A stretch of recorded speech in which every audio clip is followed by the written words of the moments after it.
Imagine walking the dusty streets of ancient Rome, the air thick with tension, whispers of fear and awe swirling around you. Your gaze locks onto a distant hill where three shadowy figures hang starkly against the setting sun. They're suspended between heaven and earth, limbs stretched grotesquely on wooden beams. You avert your eyes, stomach turning. This is crucifixion, Rome's most terrifying form of punishment. But why did an empire celebrated for its sophisticated laws, engineering marvels, and philosophical advancements choose such a brutally gruesome method to deal with criminals and dissidents? To truly understand why Rome embraced this harrowing execution method, we must delve into the very essence of Roman society. At its core, Rome was a state built on order, discipline, and an iron grip on authority. Any threat to this social fabric wasn't just a crime, it was an existential assault on Roman identity.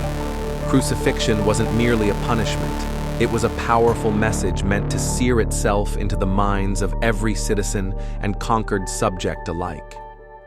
Step out of line, challenge Roman authority, and your fate would be one of unimaginable pain and humiliation. Yet, crucifixion wasn't a Roman invention. Its horrific origins date back centuries earlier to the Persians, Phoenicians, and Assyrians, cultures known for their ruthless efficiency in war and governance. Rome, however, perfected this cruel art form, turning it into a gruesome spectacle intended to crush rebellion, maintain control, and publicly affirm their dominance. When Rome conquered territories stretching from Britain to Mesopotamia, crucifixion became their horrifying signature, a visual declaration of power. Consider Spartacus, the legendary gladiator-turned-rebel who led a slave revolt in 73 BC. After his defeat, Roman general Crassus didn't merely execute the rebels. He crucified 6,000 of them along the Appian Way, Rome's busiest road. Mile after gruesome mile, bodies hung like grotesque markers, their agony a silent but deafening message to any who dared contemplate resistance. But crucifixion wasn't solely about control. It was meticulously designed for maximum pain and humiliation. Unlike quick, clean executions, such as beheading or strangulation favored by nobles, crucifixion was deliberately slow. Victims endured hours, sometimes days, of unimaginable suffering. The methodical process began with brutal whipping, a sadistic precursor to the agony ahead. Afterward, victims carried their crosses to the execution site, stripped naked, publicly shamed, their battered bodies put on display. Roman executioners were masters of their craft, positioning nails precisely through wrists and ankles to maximize suffering without causing immediate death. Every breath became an excruciating struggle, the victim forced to push upward against their pierced feet to breathe, prolonging the torment. Crucifixion was a theater of cruelty, designed for spectators as much as victims, a horrifying public spectacle aimed to terrify and deter. Yet the Romans didn't crucify just anyone. Roman law, deeply stratified by class, reserved this punishment primarily for slaves, rebels, foreigners, and the most despised criminals.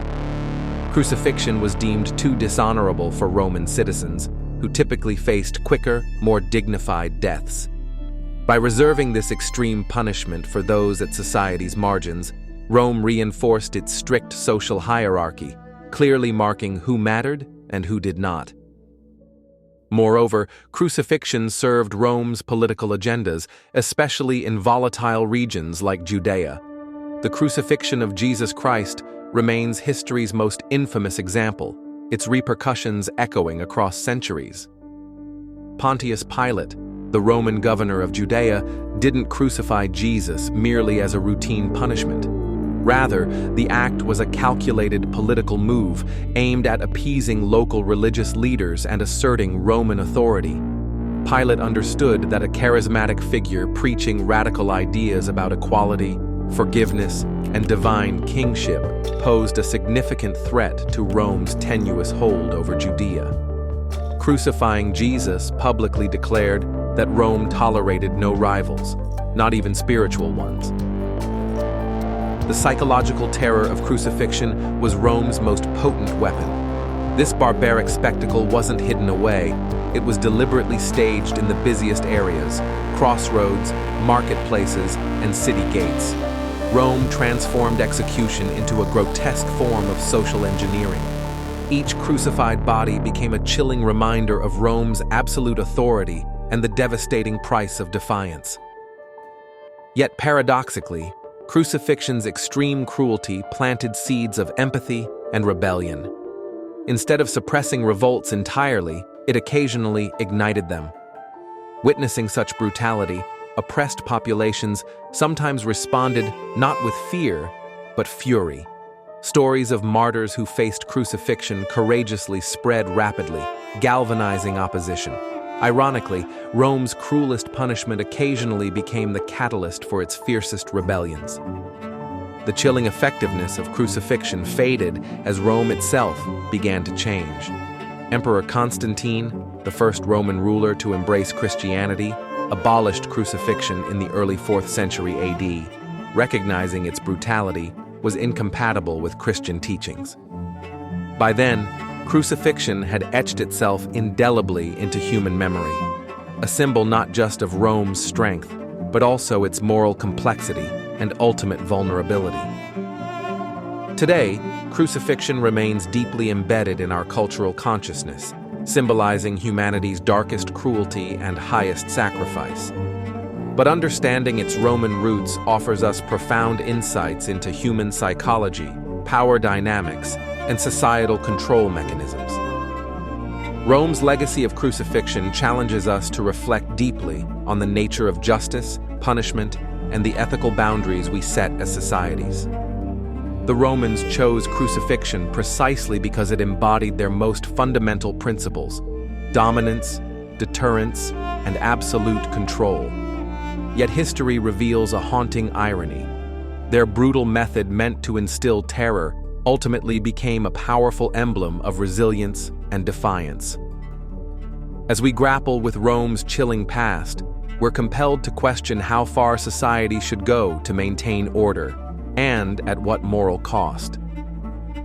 So the next time you glance at ancient ruins, read about Roman history, or contemplate symbols of faith, remember the chilling truth behind crucifixion. Rome's choice of this agonizing punishment wasn't merely a historical footnote. It was a terrifying expression of human ambition, fear, and control. The echoes of crucifixion continue to resonate, reminding us how far humanity can descend into cruelty, and how powerfully hope and dignity can rise in defiance. As the Roman Empire expanded, crucifixion became increasingly central to its imperial identity, serving as a macabre representation of its formidable reach. Rome was a civilization defined by conquest, continuously absorbing diverse peoples and cultures into its sprawling empire. With such vast territories and diverse populations, maintaining authority was not simply a matter of military might, but psychological dominance. Crucifixion's ghastly display became the psychological weapon of choice, a brutal reminder that defiance would be met with a fate far worse than death itself. Imagine the landscape of conquered lands, dotted with crosses stretching endlessly along roadsides and city entrances. For travelers, merchants, and locals alike, these gruesome markers weren't just warnings. They were nightmarish monuments to Roman power. Every crucified figure spoke louder than any decree, declaring Rome's rule as unquestionable and resistance as futile. This visceral communication was deliberate, calculated by Roman authorities to embed an enduring sense of dread and submission in the minds of conquered populations. Yet, beneath this brutal veneer lay a complex web of symbolism deeply rooted in Roman belief. Crucifixion symbolized not only physical dominance, but the spiritual and ideological superiority Rome claimed over those it subdued. To be crucified meant more than physical agony. It signified a complete erasure of dignity, honor, and humanity, qualities Romans fervently protected for their own citizens. By reducing victims to mere objects of ridicule and scorn, Rome reinforced a stark distinction between the civilized conquerors and the supposedly barbaric conquered. Moreover, crucifixion was frequently staged as part of larger public events, such as games, celebrations, and triumphs. These spectacles drew massive crowds, eager to witness not only gladiatorial combat and chariot races, but also the terrifying drama of public executions. The juxtaposition of joyous festivity with horrific suffering was intentional, reminding citizens and subjects alike of the fragile boundary separating prosperity and ruin, order and chaos. Interestingly, the Roman practice of crucifixion also reveals much about their understanding of death and afterlife. Roman religion was deeply pragmatic, focused on the tangible benefits and practical rituals of life. Public executions served as a stark contrast to honorable deaths in battle or dignified endings for esteemed citizens. Crucifixion denied victims proper funeral rites, an essential component of Roman culture believed necessary for the soul's peaceful transition to the afterlife. Thus, crucifixion condemned victims to eternal disgrace, their restless spirits forever wandering, unable to achieve peace, an idea that terrified both Romans and their conquered peoples. But beyond psychological terror and religious implications, the economics of crucifixion were strikingly efficient. This method of execution required minimal resources, wood, nails, and executioners, yet yielded maximum impact. The Romans, masters of engineering and efficiency, applied these principles even to punishment. Crucifixion allowed them to impose terror cheaply and effectively, ensuring obedience across vast territories without deploying extensive military presence everywhere. It was a brutal calculus that spoke volumes about Rome's strategic and pragmatic approach to governance. Another significant aspect of crucifixion was its deterrent effect on slaves, the backbone of the Roman economy. With an empire heavily dependent on slave labor, Rome constantly faced the threat of rebellion. The very thought of crucifixion, a punishment specifically designed to break the spirit and crush defiance, kept potential rebels in check. It ensured that slaves remained compliant, fully aware of the unspeakable fate awaiting those who dared to rise up. Rome's wealth, infrastructure, and societal stability hinged upon this gruesome threat looming in the background of everyday life. Yet despite Rome's efforts to control populations through sheer terror, crucifixion ultimately contributed to the empire's moral erosion. Within the hearts of many Romans and subjects alike, persistent exposure to such brutality inevitably sparked debates about justice, mercy, and humanity. Philosophers, poets, and statesmen quietly questioned whether Rome's power, founded upon such savage punishments, was genuinely virtuous or profoundly corrupt. Over time, these internal conflicts weakened societal cohesion, fostering moral ambiguity that undermined the empire's long-term stability. Indeed, the spread of Christianity, a religion fundamentally shaped by a crucified martyr, proved transformative. Rather than being forgotten or marginalized, the crucifixion of Jesus of Nazareth became an enduring symbol of redemption, sacrifice, and hope. It turned Rome's ultimate instrument of humiliation into a potent emblem of spiritual resilience and moral victory. Christianity's rise dramatically reshaped Rome's cultural and political landscape, demonstrating crucifixion's unintended legacy as a catalyst for spiritual awakening rather than just fear and submission. In this transformation lies perhaps the most profound irony of Rome's brutal practice. The empire sought absolute control through fear, humiliation, and suffering. Yet crucifixion, designed to crush and erase individuals, inadvertently highlighted their humanity and dignity, especially through narratives of martyrdom and sacrifice. Figures like Spartacus and Jesus were meant to be cautionary tales, yet their stories inspired subsequent generations to resist oppression, strive for justice, and assert fundamental human dignity in the face of cruelty. As Rome's dominance eventually waned, so too did the prevalence of crucifixion.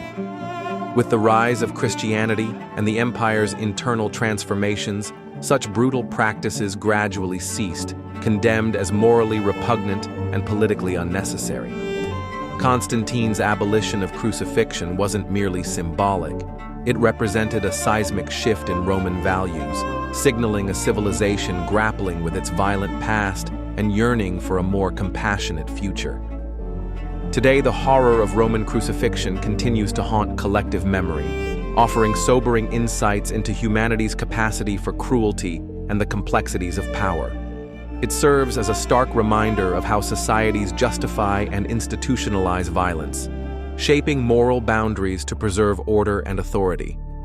By confronting this dark chapter of history, we gain valuable perspectives on the enduring human struggle between dominance and compassion, fear and courage, oppression and freedom. Ultimately, Rome's choice to embrace crucifixion as a method of punishment reveals deep truths about human psychology, the nature of power, and the ethical limits of governance. This brutal legacy challenges modern societies to remain vigilant against similar abuses of power disguised as justice or necessity.